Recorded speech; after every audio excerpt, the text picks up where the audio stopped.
Hello guys, we are back with some more drafts and I wanted to cover the recent game between SK Gaming and Fnatic. And it's been a little bit since we've seen some competitive play ever since the MSI meta, so it's been, I'd say, a couple of patches at least. And although the meta hasn't shifted like, let's say, extremely, I would say actually I think scratch that. I think with the options that have come up, maybe stylistically like teams are still opting for some of the same picks, but in terms of what's available and like disruptions in some of like what certain roles are increasing in options and the flexibility of certain roles, I think like it's very interesting that the amount of styles that can clash, and we've been seeing it specifically coming up from a lot of the different bot lane options as well that are available. And I think it's very unique. Like it I think we're in a meta where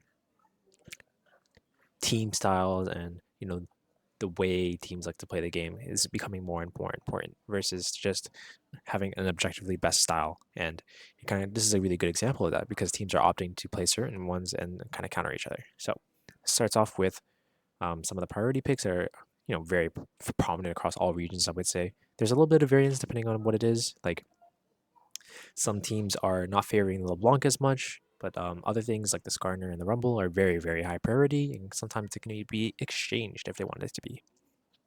And when it comes to the remainder of picks, though, that's where a lot of the variance comes. So some teams are first picking Corki, but SK Gaming in this case are not, and they're trading a lot of different counters for each other.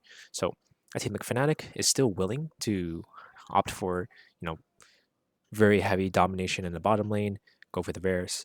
Hui is technically a really light flex, but not like necessarily going towards bottom lane. It is possible, but as you can see with R3, it's not really confirmed.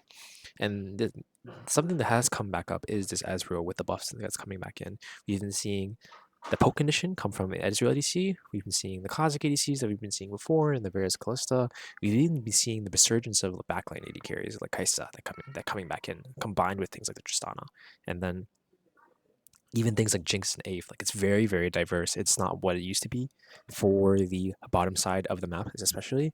And I really like this sort of change because it used to just be about winning lane, and then if you win lane, then you kind of translate to everything else. But now you can kind of have a lot of diluting options, and a lot of the support options are becoming more viable thanks to some of the changes that have been made. We still have some of the crazy variances that we see on top side. This is probably the weirdest top side meta I've ever seen in terms of like competitive league. And this kind of also forms and changes what your bottom side options also influence your top side options because you have to round out your comp in that sense. And this is a case where this is two teams that are both undefeated. They both excel in different ways, and they're willing to play out the map in different ways. And I think this is like a good example of actually an even draft where they're trading a lot of things. So on R3, Fnatic really revealed their knowledge. Like on R3, Fnatic revealed their knowledge pick, and then they revealed their Zinzao on 4, and then SK Gaming ended up going for a defensive sort of almost like a poke comp with priority on top side, mid and top side, and really showing a case of where like this is how they want to play the game and this is where how they see versus Fnatic's philosophy of the game, which is they want to be able to command space and just dominate the map as they see fit. And both teams have answers to each other, and this is what a high level draft should look like, in my opinion. In terms of the gameplay, as well, it also shows like it's been very even, and the point of a good draft is to show that both teams have room to play, and I think this is a really good case of that.